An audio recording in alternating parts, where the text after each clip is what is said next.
오늘은 이 고난주간을 이제 앞두고 십자가에서 예수님께서 마지막으로 하셨던 말씀 중에 다 이루었다는 말씀을 좀 묵상해 보고자 합니다. 우리가 생의 마지막 순간에 다 이루었다라고 말하는 거 쉽지 않은 거 우리가 알 것입니다. 솔로몬도 무기, 영화 모든 거 다 이룬 것 같고 다 누린 것 같은 사람일지라도 인생 말미에는 다 헛되다라고 그렇게 후회와 아쉬움을 토로했습니다. 근데 또 한편으로는 그 팍스 로마라고 이렇게 말하면서 로마의 통일 전성기를 이루었던 초대 황제 아우구스티누스도 다 이루었다라고 하는 말로 선언한 걸로 되게 알려지고 있는데요. 왜 그런가? 그러면 이제 더 이상 점령할 땅이 없다라고 통곡했던 말이라고 합니다. 그러니까 이제 지금도 마찬가지겠지만 다 이루었다라고 말하는 것은 마치 오직 이 땅에 뭔가 승리자들 또 성공한 사람만이 누릴 수 있는 영광의 상징처럼 여길 수 있는 말일 수도 있을 것입니다.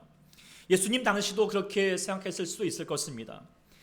그런데 오늘 본문에 보니까 33살의 나이에 황량한 언덕 위에서 당시에 가장 처참한 사형 도구로 사용되던 십자가 위에서 다 이루었다라고 외치던 예수님의 말씀을 우리가 어떻게 이해할 것인가 다시 한번 돌아보기를 원하는데요.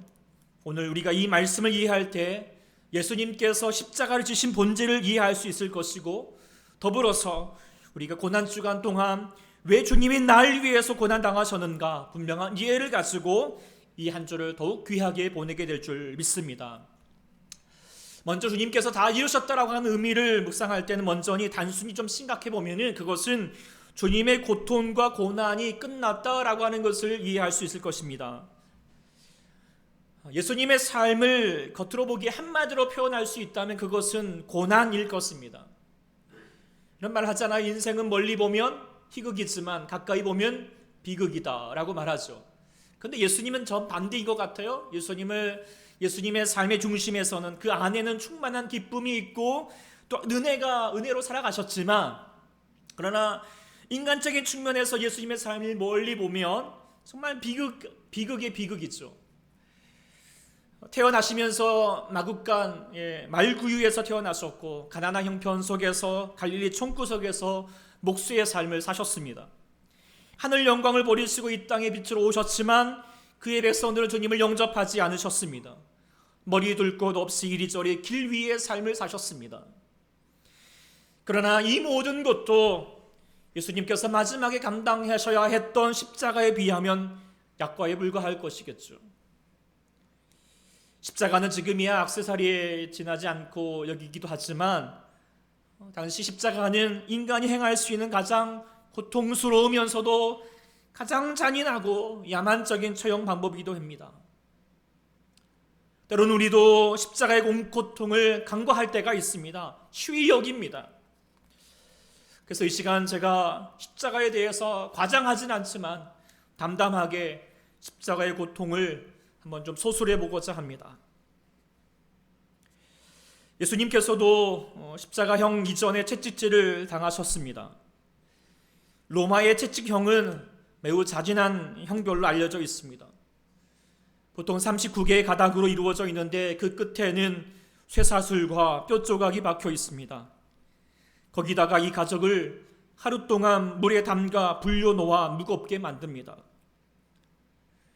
유대인들은 120대를 보통 맞게 되는데 이런 식으로 맞게 되면 온몸에 살점이 찢겨져서 덜렁덜렁 매달리고 있게 될 것이고 정맥이 밖으로 드러나고 근육 및 창자의 일부가 노출되게 된다 합니다.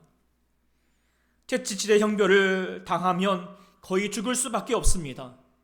사실 채찍을 때려서 골병을 들어서 죽게 하든지 십자가 형벌로 죽게 하든지 둘 중에 하나로 이루어지는데 예수님은 지금 두 가지 형벌을 다 당하셨습니다.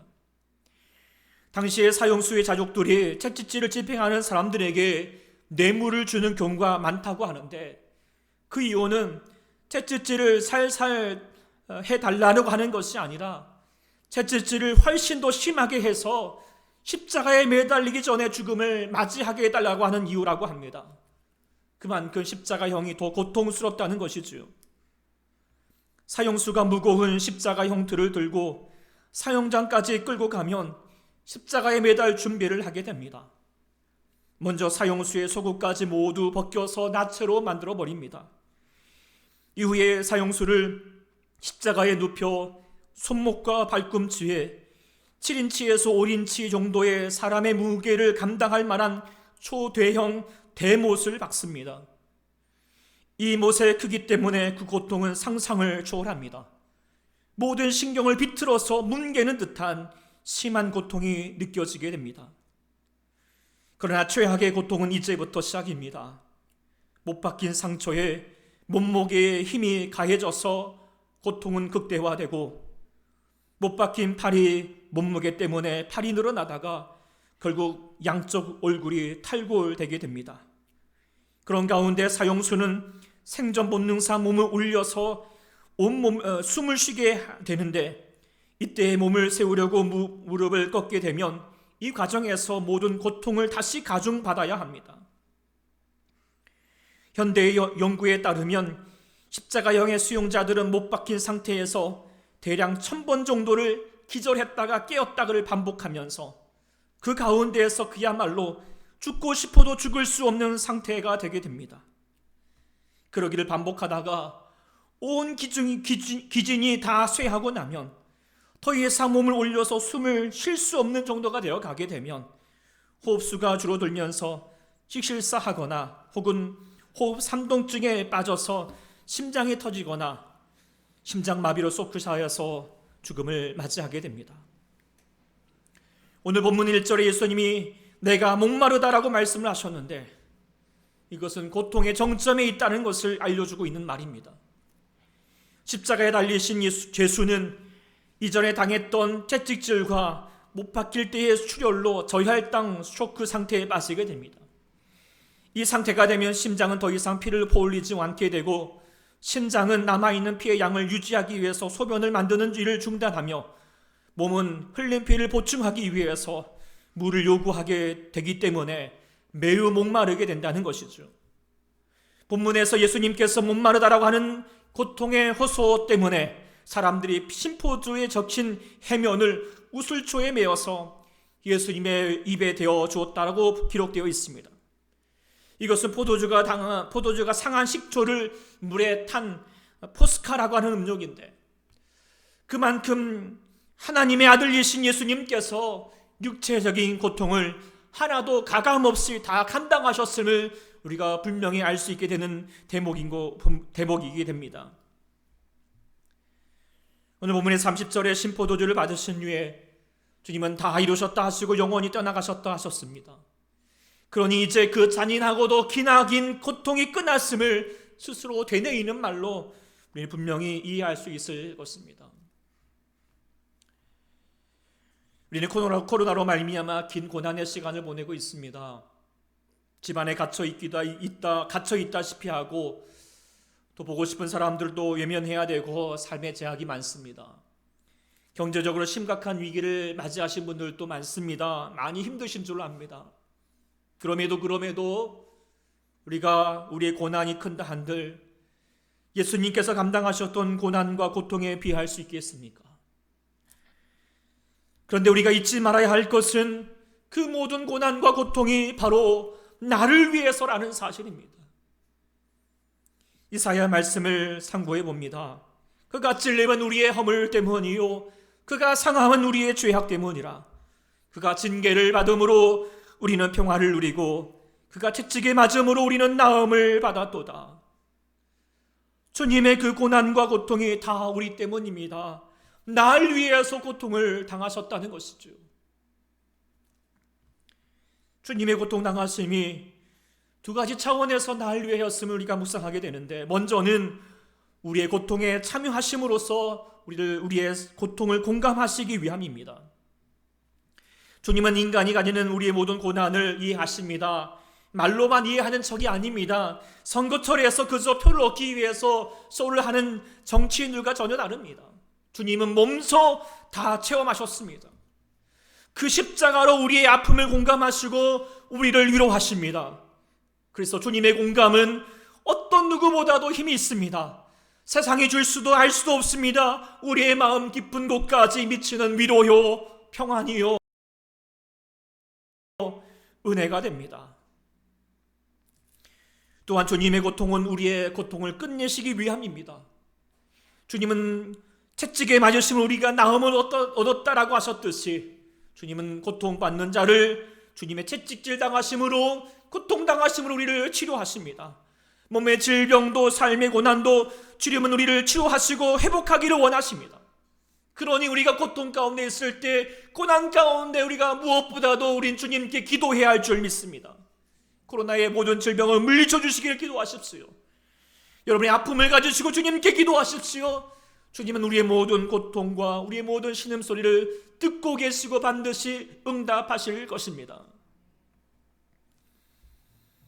그러나 우리가 기억해야 할 것은 지금 당장의 고통을 벗어난다 하여도 다시 고통의 순간은 반복되는 것이라는 것을 우리가 잘 알고 있습니다.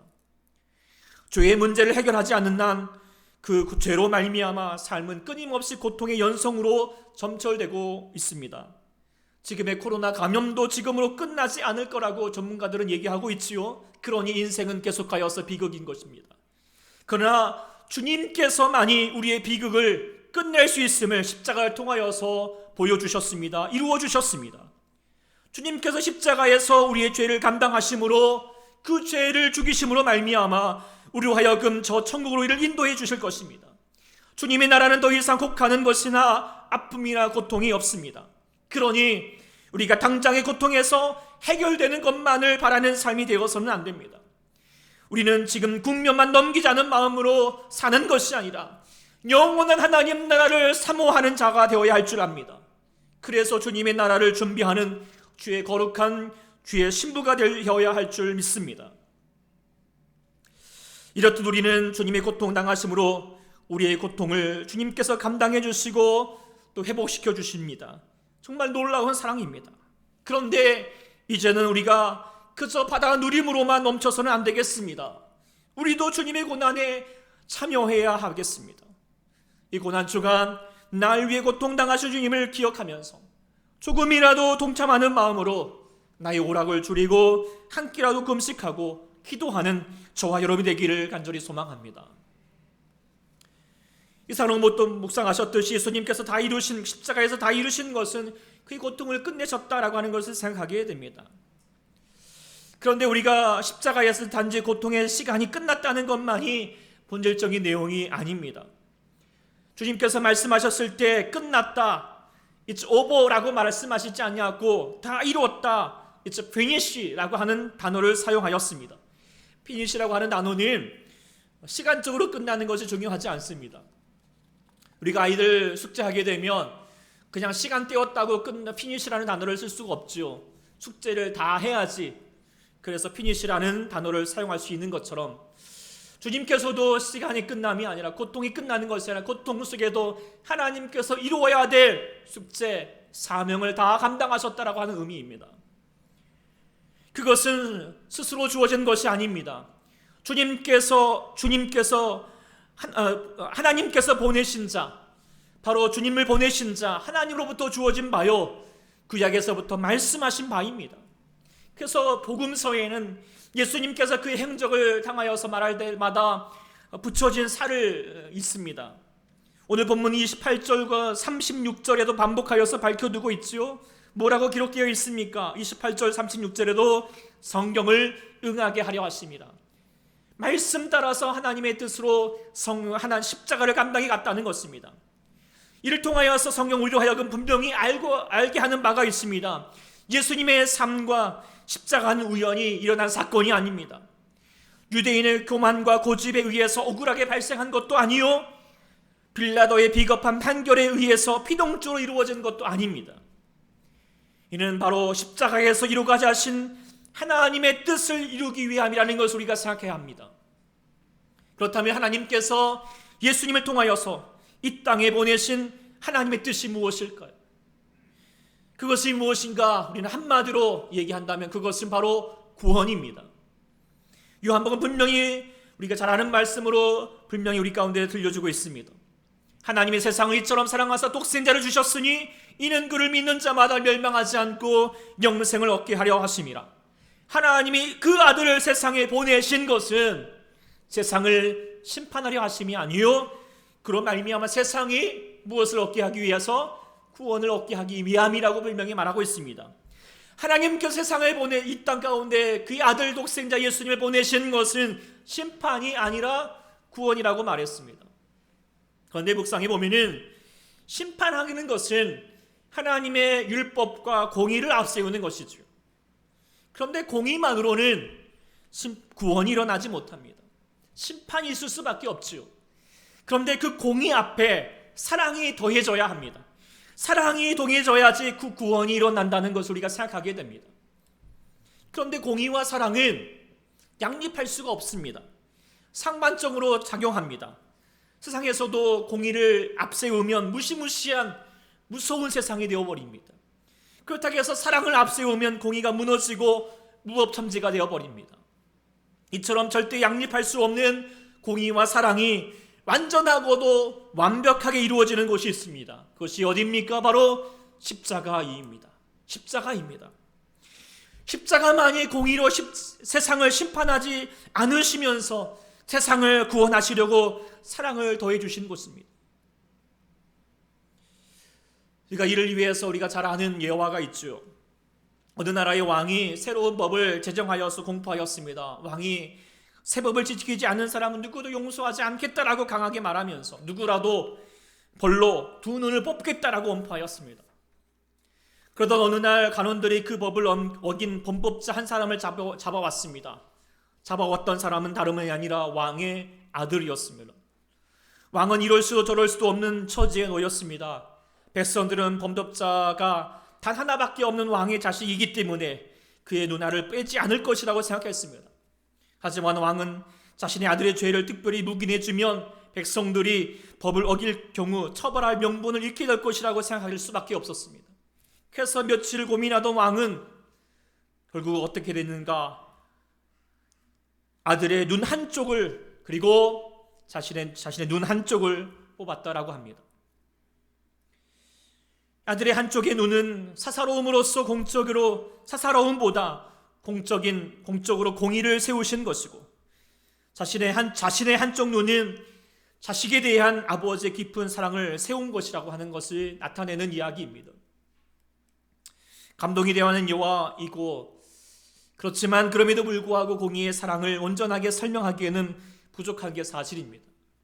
그러나 십자가는 묵상하게 되면 이 모든 공의와 사랑을 온전하게 다 이루었다는 것을 우리가 깨닫게 됩니다. 먼저 주님은 십자가 위에서 죄에 대한 하나님의 공의를 다 이루셨습니다. 하나님은 이사야 선지자에게 말씀하셨지요. 우리는 다 양 같아서 그릇 행하여 각기 제 길로 갔거늘 여호와께서는 그의 모든 죄악을 그에게 담당시키셨다고. 지금 예수님은 우리의 모든 죄악을 담당하여서 우리의 모든 죄를 뒤집어 씌우시게 되었습니다. 그런데 하나님은 죄에 대해서 반드시 심판하시는 분이십니다. 죄값에 대하여서 유야무야하지 않으십니다. 예수님은 십자가의 처절한 죽음으로 하나님의 공의의 심판의 죄값을 감당하신 것이죠. 다 이루었다 하는 말을 헬라어로 영수증에서 완불하였다라고 하는 의미로 사용된 단어라고도 합니다. 예수님은 우리를 구속하기 위해서 그에 따른 대가를 완전히 지불하셨음을 의미합니다. 십자가 예수님만이 주님의 하나님의 공의에 만족하게 하신 속죄의 제물이 되셨습니다. 그래서 여기 우리가 다시 한번 깨달아야 할 점이 하나 또 있습니다. 아들 예수님께도 그렇게 죄에 대해서 간과하지 않으시고 죄값을 물으시고 죽이셨는데 하물며 우리는 어떠하겠습니까? 우리가 만일 예수님을 통하여서 사죄의 음충을 잊지 못한다면 우리도 반드시 엄중한 주님의 심판대 앞에서 공의로 말미암아 죽음을 맞이할 수밖에 없다는 사실을 우리가 명심해야 할 것입니다. 그런데 오직 주님의 십자가만이 우리의 모든 죄를 해결하시고 용서하시고 자유케 하실 그 은혜 우리가 잊지 말아야 할 것입니다. 두 번째는 십자가 위에서 하나님의 사랑을 다 이루셨습니다. 하나님은 사랑이십니다. 하나님은 세상을 사랑하십니다. 또한 다른 이를 위하여서 목숨을 버리면 이보다 더 큰 사랑이 없다라고 하셨습니다. 이 모든 하나님의 사랑을 온전하게 이루신 분이 바로 십자가의 예수님이십니다. 말과 혀로만 사랑하신 것이 아니라 행함과 진실함으로 사랑하셨습니다. 그래서 십자가에 의해서 예수님께서 다 이루셨다고 하는 말은 우리를 유일 구원하시기 위해서 하나님의 공의와 사랑을 온전히 이루셨다라고 하는 것을 우리가 묵상할 수 있게 됩니다. 그래서 우리가 묵상해 보면 이것이 놀라운 신비입니다. 십자가의 신비입니다. 이러하기 때문에 사도 바울은 말했지요. 내가 너희 중에 예수 그리스도와 그의 십자가에 못 박히신 것 외에는 아무것도 알지 아니하기로 작정하였습니다. 그렇게 단호할 수 있었습니다. 바울도 그렇게 고백할 수 있다면, 또 저와 여러분이 이제 정말 우리가 깨달을 수 있게 된다면, 우리도 진심으로 십자가만이 나의 영광이요 자랑이요 무한 영광일세 찬양할 수 있게 될 줄 믿습니다. 그렇다면 이제 주님의 십자가의 그 은혜, 그 신비함을 우리가 깨닫게 된다면 이제 우리가 무엇으로 보답해야 할까요? 특별히 고난주간에 날 위해서 십자가를 지신 예수님을, 그 십자가를 묵상하면서 무엇을 해야 할까요? 먼저는 아무것도 하지 말아야 됩니다. 다른 말로 말하면 우리의 공로, 우리의 행함 내세우지 말아야 된다는 것이죠. 예수님께서 우리의 구원을 위해서 다 이루셨다라고 하는 것은 우리의 몫이 없다라고 하는 것이죠. 우리의 구원을 위해서 예수님이 다 이루신 것이지 우리가 거기에다가 더 보탤 것이 없다라고 하는 의미를 묵상할 수 있게 됩니다. 그런데 중세 가톨릭은 우리의 구원이 단지 하나님의 은혜로만 되는 것이 아니다. 하나님의 은혜 플러스 인간의 노력과 의지가 있어야 된다라고 말했습니다. 인간이 하는 것 보고 구원시켜준다는 것이지요. 이게 뭡니까? 종교입니다. 그런데 가톨릭뿐만 아니라 지금도 우리가 그런 죄를 지릅니다. 이단이 달리 이단이 아닙니다. 하나님의 구원의 은혜에, 예수님의 구원의 은혜에 우리가 거기다가 무언가를 덧붙이려고 하는 것이죠. 우리의 공로를 앞세우려고 하는 것입니다. 과연 우리가 주님의 은혜에 우리가 무엇을 할 수 있을까요? 없습니다. 아무것도 없습니다. 아무것도 소용이 없습니다. 주님의 구원의 은혜에 우리가 무언가 조금 한다라고 해놓고 거기다 우리가 다 했다라고 그렇게 말하는 것은 도둑질일 것입니다. 그래서 우리는 오직 주님의 은혜 앞에 아무것도 할 수 없는, 그리고 오직 주님의 은혜임을 기억하는 자가 되어야 할 것입니다. 그리고 나서 우리가 해야 할 것은 그리고 감사해야 하는 것이겠죠. 우리가 보태려 해서는 안 되지만 그렇다고 해서 아무것도 안 하는 것은 아닙니다. 우리는 할 수 있는 것은 그저 감사하고 예배하는 삶을 사는 것일 것입니다. 십자가의 사랑으로 우리는 주님의 은혜에 차고 넘치는 삶을 살고 있습니다. 모자람이 없습니다. 다 이루신 것입니다. 아니 넘치게 하셨습니다. 그래서 십자가를 붙드는 사람은 때로는 우리의 삶에 원방하고 불평한 일이 있다 할지라도 십자가의 사랑은 그 모든 것을 덮어버리게 됩니다. 지금 코로나로 말미암아 고난과 역경 가운데 있는 여러분들이시지만 우리가 정말 여러분들이 십자가의 사랑을 다시 붙든다면 우리 넉넉히 이길 수 있습니다. 이 어려움 속에도 여러분들 기뻐할 수 있고 감사하게 될 줄 믿습니다. 그래서 주님 앞에 범사에 감사할 수 있는 그 십자가를 붙들 수 있는 그 은혜가 있기를 소망합니다. 세 번째로는 은혜가 헛되지 않기 위해서 우리가 누구보다 더 귀하게 살아야 된다는 것이겠죠. 헤아릴 수 없는 은혜를 받았으니 조금이라도 그 은혜에 비친 마음으로 살아야 할 것입니다. 고난주간에 우리는 기도하고 말씀 묵상하고 우리 금식하자라고 했습니다. 그런데 만일에 억지로 하시거나 구실을 만들면서 안 하려 하신다면 우리 하나님께 너무 죄송하지 않을까요? 내 너를 위하여 몸 버려 피 흘리셨는데 너 무엇하느냐라고 말씀하지 않으실까요? 우리는 누구보다도 더 주님을 향하여서 나아갈 것입니다. 또한 우리가 더 열심히 살아야 됩니다. 귀하게 사셔야 합니다. 섬기며 살고 손해볼 줄 알아야 합니다. 누구보다도 아름답게 사셔야 하겠습니다. 이것을 우리가 주님의 은혜를 받은, 십자가의 사랑을 받은 자로서 마땅히 해야 할 바임을 우리가 다시 깨닫게 됩니다. 우리 사랑하는 초대 성도 여러분, 주님의 십자가와 고난, 우리가 묵상하는 고난 주간을 이제 보내게 됩니다. 앞서 말씀드렸던 것처럼 우리가 조금만 십자가의 고통을 생각해 봐도 결코 답이 없지 않습니다. 날 위하여 주님 그렇게 중한 고통을 당하셨는데 어찌 찬양하지 않을까? 어찌 우리 기도하지 않을까? 어찌 주님 아버지 앞에 주님의 고난에 동참하지 않겠습니까? 그동안 흩어졌던 마음들, 해이해졌던 신앙의 삶이 있는 줄 압니다. 네. 그럴 수 있는 여러 가지 많은 이유도 있지만 그러나 다시 이 고난 주간 우리 십자가를 단단히 붙들어야 할 줄 믿습니다. 그것이 우리의 살 길이고 이 고난에서 주의 평안을 누리는 길입니다. 내일부터 시작되는 우리 고난 주간, 날 위해서 십자가를 지셨던 주님의 은혜 속에서 매일 십자가 앞에 더 가까이 나아가는 주의 성도가 될 수 있기를 간절히 축원합니다. 아멘. 기도하겠습니다. 하나님 아버지, 우리가 문득문득 헤아려 보면은 주님께서 십자가에서 감당하셨던 그 고난이 너무나도 힘들었고 우리가 헤아릴 수 없을 만큼 아픔이 컸던 것을 우리가 알게 되는데, 우리가 때로는 우리가 그것을 잊어버리고 외면하였고, 때로는 주님의 고통 속에서 우리가 다시 한번 우리를 향하여 계셨던 그 사랑을 우리가 다시 한번 간과하였음을 다시 고백하게 됩니다.